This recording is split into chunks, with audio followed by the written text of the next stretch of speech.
अब ये लड़ाई उज्जैन की नहीं है, मध्य प्रदेश की नहीं है।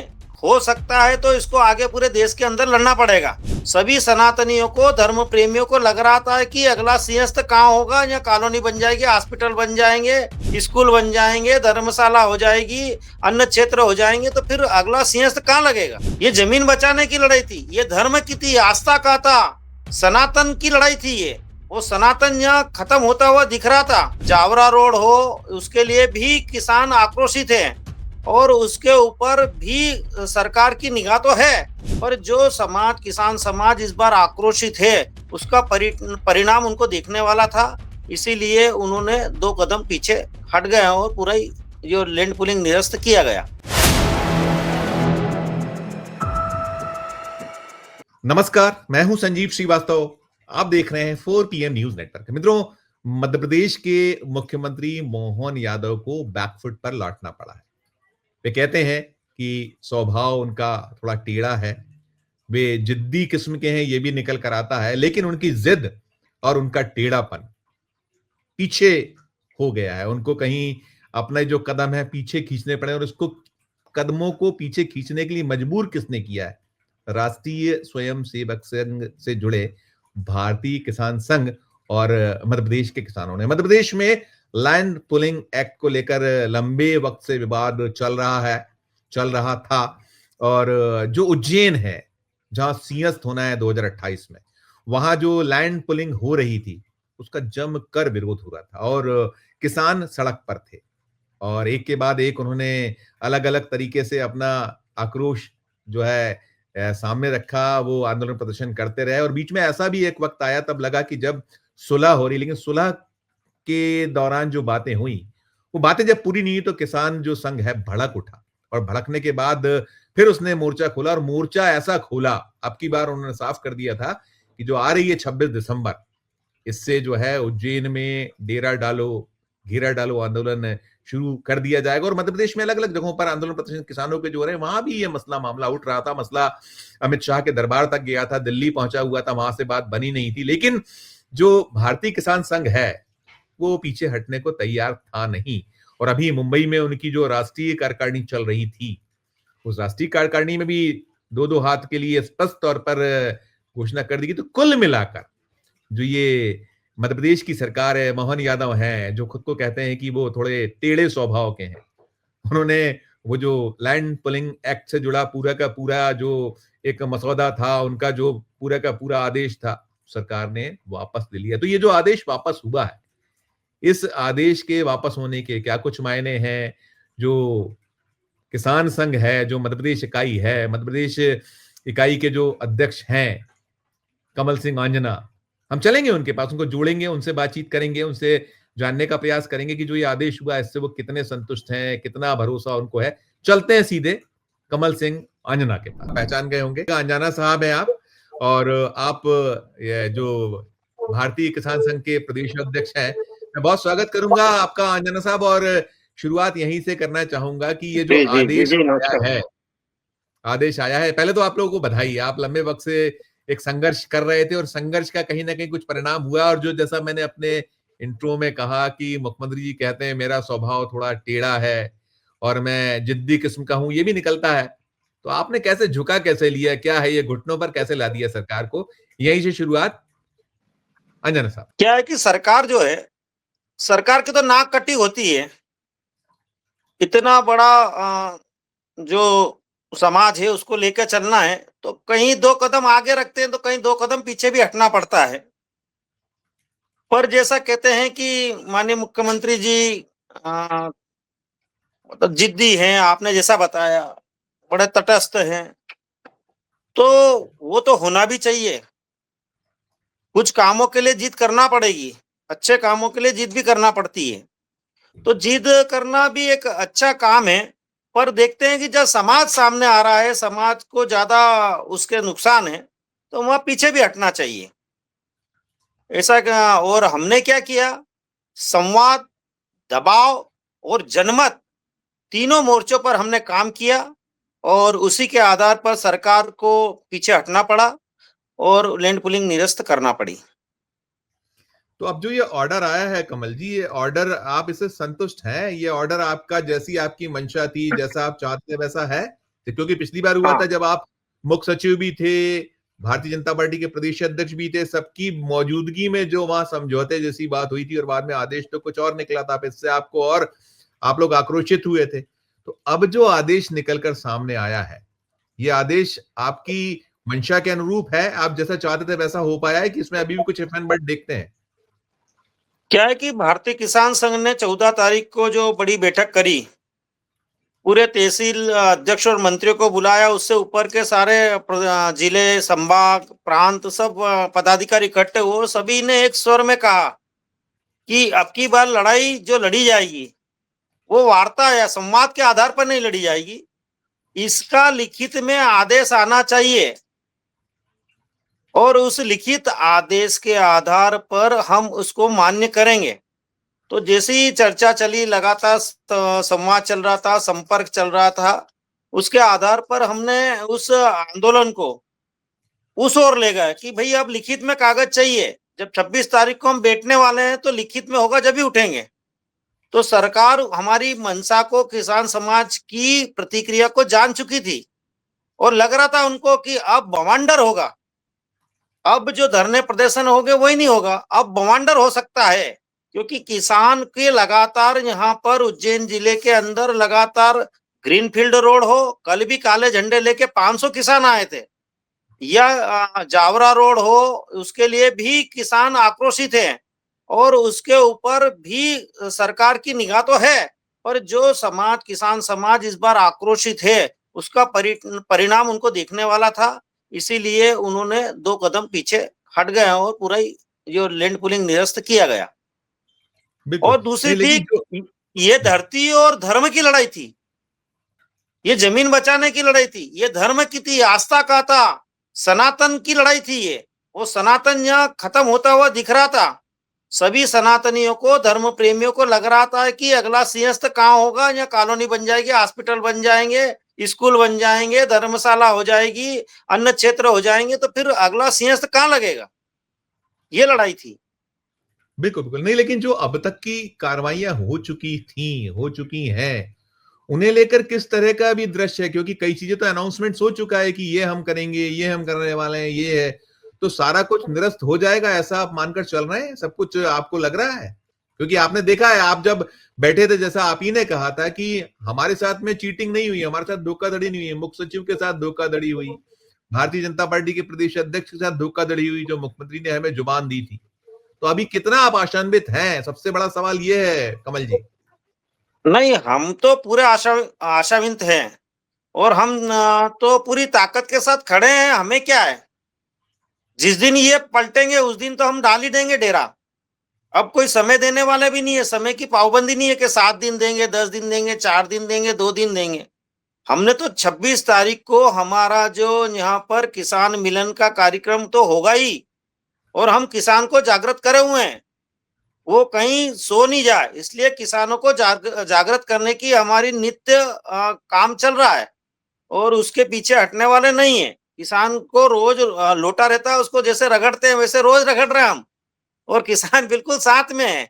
और ये जीत भी किसानों की है कि जो अपने साथ, आपके साथ, हमारे साथ, सबके साथ बिल्कुल तटस्थ खड़ा था। शाम दाम दंड भेद सारा किया गया, छल कपट सारे किए गए, पर किसान इधर से उधर नहीं हुआ। और जो बात अभी आप बता रहे थे कि सरकार का है, सबके सामने हुआ था 17 तारीख को, तो भारतीय किसान संघ ने कहा कि कोई भी हो, जिनकी बात बिगड़ी है वो चर्चा करें, और जिनकी बात बिगड़ी होगी, जो वहां उपस्थित थे, तो उन्होंने चर्चा की होगी, उन्होंने भी समझाया होगा कि अब हमारे ऊपर है मामला। तो उन्होंने जो भी समझाया होगा, जिन शासन ने, प्रशासन ने पुनः उसको जो 12 ख का करके उन्होंने 2 दिन बाद जो पत्र निरस्त किया, उस पत्र में जो हेरा-फेरी की गई थी, वो तो कहीं न कहीं दिख रही होगी, किसके माध्यम से हुई, कैसे हुई।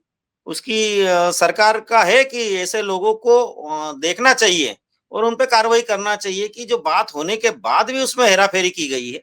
तो ये बहुत बड़ा प्रश्न अभी खड़ा होता है और ये आगे चाहेंगे सरकार से कि ऐसे लोगों पर निगाह रखे। बिल्कुल नहीं, ये मुझे आपने ये भी बताया था कमल जी की जो भारतीय किसान संघ की राष्ट्रीय कार्यकारिणी रामलाल जी की अगुवाई और बड़े पदाधिकारियों की मौजूदगी में चल रही थी, शायद आज खत्म हो रही है, कल हो गई, जो आपने मुझे सूचना दी थी। तो क्या लगता है कि वो दिल्ली का दबाव, वो संघ की जो राष्ट्रीय कार्यकारिणी, वहां भी ये मसला उठा हुआ था, ये आप ऐसे तो ले गए थे अमित शाह साहब के दरबार में, वहां तो सुलझ नहीं पाया था। तो ये करिश्मा हुआ क्या है, ये सद्बुद्धि आ कैसे गई, कहाँ आपको लगता है क्या निकलता है, आपके किस तरह का सीन क्या रहा है? इसमें जो दबाव है वो किसानों का दबाव है सीधा सीधा। आप देख रहे होंगे कि पूरे मध्य प्रदेश के अंदर हर जगह किसान तूफान की तरह खड़ा हो रहा है। 21 बुलाएं 71 आते हैं। तो उनका मन भारतीय किसान संघ की ओर मतलब अच्छी श्रद्धा के साथ लग गए। किसान की जो लड़ने वाला मध्य प्रदेश के अंदर संगठन है, जैसा आपने सबसे पहले बोला था कि यहाँ एकमात्र संगठन है जिसकी नीचे तक इकाइयां हैं, और वो सारे बड़ा संगठन है वो भारतीय किसान संघ है।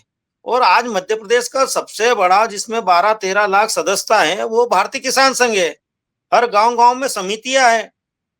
तो जो 12,000 13,000 गांव में हमारी समितियां है, सब तहसीलों में गठन है।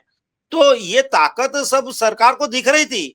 जो हमने अनाउंस किया 14 तारीख को, इसके बाद हमने बोला था कि 15-16 को, 14 के बाद जैसे आप घर जाएंगे और तहसीलों की बैठक होना, जिस जब भी फोटो आना चालू हुआ तो सरकार की निगाह तो हमारे व्हाट्सएप ग्रुप और इन पे थी।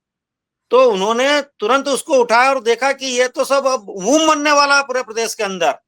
साहब मतलब अपनी डिंडोरी के अंदर पूरा है तहसील, उसके अंदर भी एक आंदोलन होने वाला था। उसकी प्रथम बिंदु था, उस पर लिखा था उज्जैन सिंहस्थ लैंड पूलिंग कानून समाप्त किया जाए। तो डिंडोरी तक भी ये ऐसी किसान वहां का भी जुड़ा हुआ तक नहीं है। जो पीड़ा में किसान है उज्जैन का, जिनको पूरी तरह से नेस्त नाबूद किया जा रहा है, उनको उखाड़ के फेंका जा रहा है, उसके लिए डिंडोरी तक का किसान उसमें जुड़ा हुआ है। तो ये तो बहुत बड़ी बात है कि मध्य प्रदेश के कितने किसान आते और क्या होता, ये तो कल्पना से परे की बात है। इनको लग गई थी भनक की अब जो है आर पार की लड़ाई की तैयारी है। और दूसरा मैं ये भी चाहूंगा आपसे पूछना, आपके बहुत सारे लोगों के खिलाफ मामले मुकदमे दर्ज किए, आधी आधी रात को आपको ऐसे उठाया गया जैसे आप लोग कोई बिल्कुल कोई बहुत ही बड़े अपराधी हो, शातिर अपराधी हो। वो सब क्या है, उन उन मामलों को लेकर कोई अभी बातचीत अभी हुआ है आपका? ये जो जब से एक्ट, जो ये वापसी का आदेश हुआ, इसके बाद से सरकार से आप लोग की कोई बातचीत हो पाई है, कुछ हुआ है? या आपकी किस तरीके की इसमें रूपरेखा क्या है, क्या क्या और डिमांड्स थी आपकी, वो क्या स्तर पर है? नहीं, हमने जब उस दिन मुख्यमंत्री के साथ बैठे थे तो ये हमारी नवंबर में बातचीत भी हुई है। नवंबर में बैठे थे जब हाँ, आप नवंबर में नवंबर जब? में बैठे थे 17 तारीख को। जी हाँ। 17 नवंबर को जब बैठे थे तो उस समय हमने ये जो 3 बिंदु दिए थे, उसमें एक बिंदु ये भी था कि जिन किसानों को ऊपर, जिनको आपने तानाशाही रवैये से वहां से घर में से रात को 1-2 बजे उनकी महिला, पत्नी, बेटी, माँ उनके सामने उठा उठा के आप लेके आ गए और उनको एक थाने से दूसरे थाने, दूसरे थाने से तीसरे थाने ऐसे घुमाते रहे, क्योंकि किसान उनके पीछे लग गए थे कहाँ ले जाते हैं इनको। तो गाड़ियां पीछे लग गई थी किसानों की, पूरे जिले में अलर्ट हो गया था। और उन किसानों को जैसे उठा के इन्होंने जैसे ही जेलों में डाला, कई थानों में बिठाए रखा, उनके ऊपर जो केस लगे थे उस तानाशाही रवैये को खत्म करने के लिए तो हमने उनके लिए भी कहा है कि उनके केस वापस करना चाहिए। मगर उसमें भी कुछ किसान ऐसे हैं जिनका आपने कई बार जिक्र किया है अपने इस ग्रुप के माध्यम से। तो उसमें ऐसा है कि वो बोल रहे हैं कि नहीं, कुछ किसान अड़े हुए हैं आज भी, बोला नहीं हम तो केस लड़ेंगे, लड़ेंगे नहीं, इनको सजा दिलवाएंगे हम, कि हमारे साथ ऐसा क्यों किया गया, हम प्रतिष्ठित लोग हैं, हम सम्मानित हैं। जैसे सुरेंद्र चतुर्वेदी जी ने बोला, वकील है, अभिभाषक है, उसके अध्यक्ष रहे हैं, जनसंघ के रहे, जिला मंत्री रहे, भारतीय जनता पार्टी के संघी है। सब होने के बाद भी उनको वहां से नजरबंद किया गया, उनको उठाया गया। तो उन्होंने बोला मैं तो सीधा सीधा इस पे केस लड़ूंगा, मैं वकील हूँ और इनको छोड़ने वाला नहीं हूँ। बिल्कुल नहीं, तो लेकिन ये कमल जी, आपने जैसे कहा कमल जी कि किसानों के दबाव में आ गए, और जो मैंने कहा अपने इंट्रो में भी कहा कि उनका तो स्वभाव अलग है, वो खुद ही कहते हैं कि मैं टेढ़े स्वभाव का हूं, मुख्यमंत्री मोहन यादव जिद्दी है, ये बात बार बार निकल कर सामने आती है। वो खुद भी कई बार कहते हैं कि वो जहां ठान लें वो ठान लें। अच्छी बात है, आपने कहा भी कि अच्छे कामों के लिए जिद हो तो स्वागत है, लेकिन ऐसा जिसमें कि अहित हो रहा, और इसमें राष्ट्रीय स्वयं सेवक संघ, आपने कहा जनसंघ के लोग, संघ के लोग, ये जो इस तरह का अत्याचार अन्याय, इसके पीछे क्या है? और फिर अंततः आपको ये राहत मिली कैसे? देखिए, कोई ना कोई तो पीछे है, कहीं ना कहीं कुछ ना कुछ तो है। इतनी आसानी से तो ये लोग मानते नहीं है जितने बड़े लोग हैं। है क्या? थोड़ा सा जहां पर्दादारी है वो उसे छुपाइए, लेकिन बाकी क्या लगता है? पर्दे की कोई बात ही नहीं है, क्योंकि जो संवाद हुआ, संवाद के बाद फिर दबाव हुआ और उसका परिणाम है कि जो उँगली टेढ़ी की गई जब भी घी निकला। तो ये जो घी निकालने का जो तरीका था, क्योंकि हम उनका स्वभाव जानते हैं और हम साथ में रहते हैं, इसलिए उनका स्वभाव भी जानते हैं।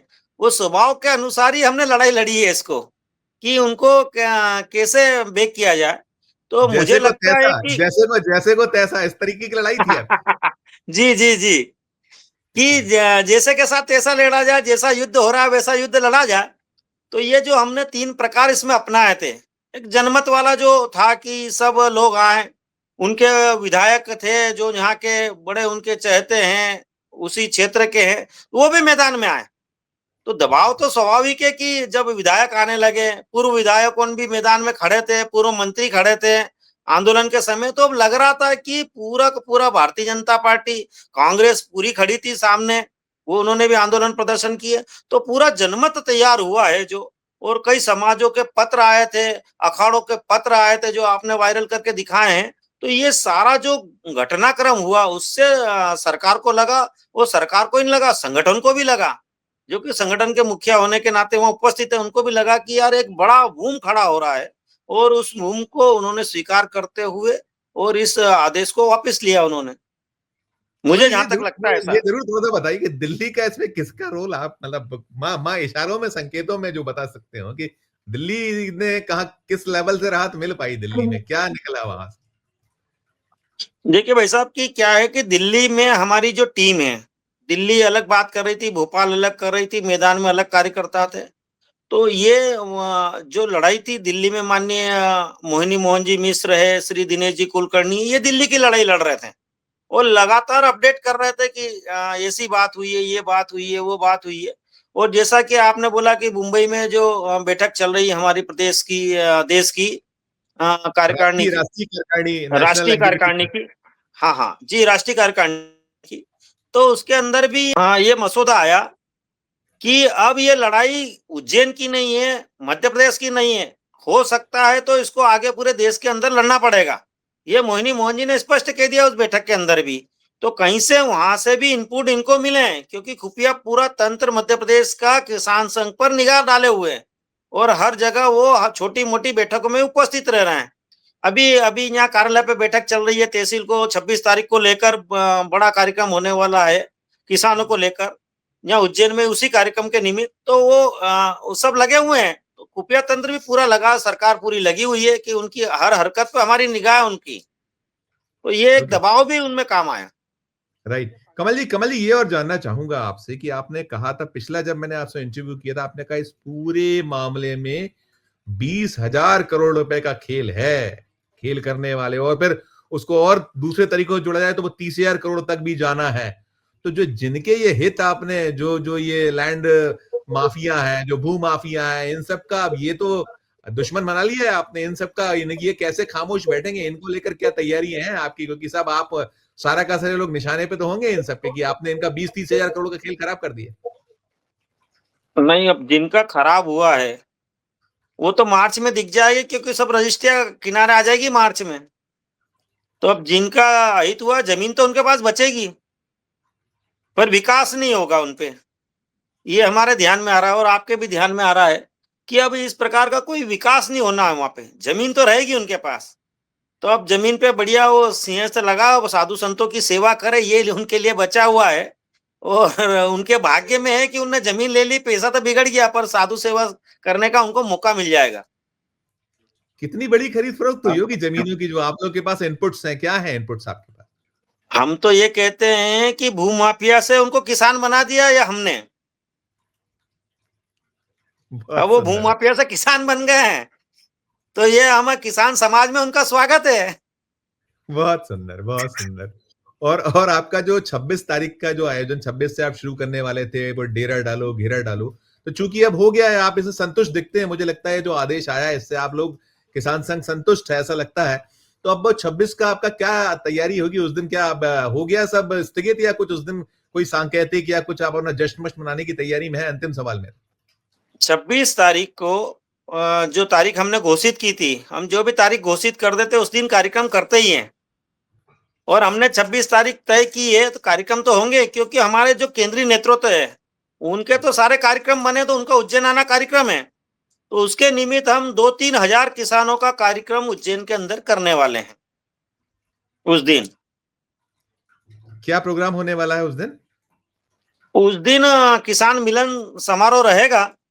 जितने हमारे कार्यकर्ता प्रांत के वो भी आएंगे, यहाँ के किसान भी आएंगे। जिन किसानों को हमारे केंद्रीय नेतृत्व पे भरोसा करके आज उनकी लड़ाई लड़ी है, वो भी सारे उस समय उपस्थित रहेंगे और संवाद करेंगे, किसानों के बीच में चर्चा करेंगे। बाकी जो विषय अभी नए नए उभर के आ रहे हैं उन पर भी उनसे सीधा संवाद करेंगे। तो आपके चाहे मोहिनी मोहन मिश्र जी हो, दिनेश जी हो, इनके सम्मान सम्मान का भी कुछ तैयारी है आप लोगों की? अल्टीमेटली लड़ाई जो हुई है उसमें तो कहीं ना कहीं वो उनका आशीर्वाद, उनका परिश्रम, उनका जो एक दबाव में जो बड़ा एक काम करने वाला, वो सब भी कुछ होगा शायद। और क्या मुख्यमंत्री को भी आमंत्रित करेंगे कि आइए साहब, अब तो आप सद्बुद्धि आ गई है आपको, आइए आप भी आइए, क्या कहेंगे?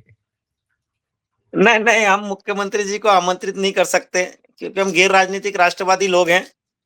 हम तो ये चाहेंगे कि जो किसान समाज जिनको मतलब ये जमीन बची है जिनकी, और जो पीड़ित थे, दुखी थे, शोषित थे, उनके द्वारा कोई सम्मान होता है, उनका करना भी चाहिए। उनका है कि करना चाहिए उनको। तो वो हमारे मोहिनी मोहन जी, दिनेश जी भाई साहब का सम्मान करना चाहिए उनको। करेंगे वो, ऐसा लगता है, बातचीत आ रही है कि करेंगे वो सम्मान।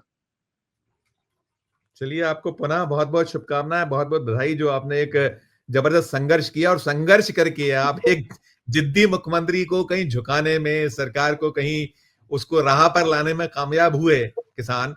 और बाकी ये भी ब्लेम हो रहे थे कि आप तो मिले हुए भी हैं। ये कई बार ऐसा भी हुआ कि जब आपका आंदोलन स्थगित हुआ थोड़ा बड़ा, तो उन्होंने कहा संघ और बीजेपी तो एक सिक्के के दो, एक ही सिक्के के दो पहलू हैं, और कहीं सब कुछ बहुत खास बात नहीं है और सब चल रहा है। ये है, ये भी बड़ा एक था, ये शायद आपको दुखी कर रहा होगा, मुझे लगता है शायद।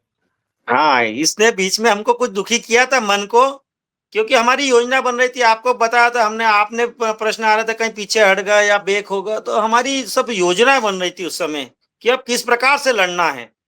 क्योंकि युद्ध में अनेकों प्रकार होते हैं, तो उस प्रकार किस प्रकार हमको लड़ना है उसकी योजनाएं लगातार बन रही थी। बैठकों के माध्यम से, वर्चुअल बैठकें भी हुई लगातार, 17-18 बैठकें हुई हमारी उस बीच में। और ये आया निकल के कि अब किस प्रकार लड़ना और कहाँ लड़ना है, ये भी तय हो गया। सबको लग रहा था कि भोपाल होगा अगला कदम, पर हमने बोला उज्जैन ही लड़ा जाएगा, वहीं के वहीं लड़ा जाएगा।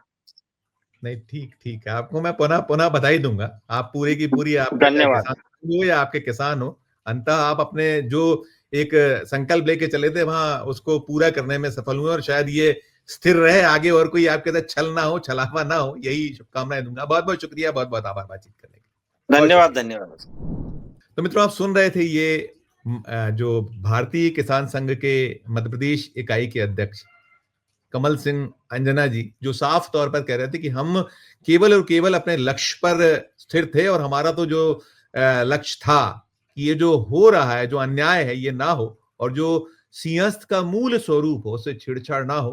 किसानों की ये जमीन के आड़ में जो ये भू माफियाओं का खेल, उसे नेस्ता नाबूद करके ही दम लेने की जो उनकी एक परिकल्पना थी, संकल्पना थी, उसमें कामयाब हुए। और वो कह रहे हैं कि हम इसमें पूरी निगाह नजर रखेंगे, और ये लड़ाई हमें कामयाबी जरूर मिल गई है, लेकिन इसमें फिर कोई छल ना हो, कोई दूसरे तरीके का कोई छलावा ना हो, उस पर भी निगाह रखिएगा। तो आपने सुना अपने कमल जी को, और आपकी अपनी क्या राय है, इस वीडियो के कमेंट बॉक्स में अपनी राय प्रकट कीजिएगा। और हमारी चर्चा अच्छी लगी हो तो चैनल को लाइक कीजिएगा, सब्सक्राइब कीजिएगा, ज्वाइन का बटन दबाइएगा, तो हमारी हौसला अफजाई होगी।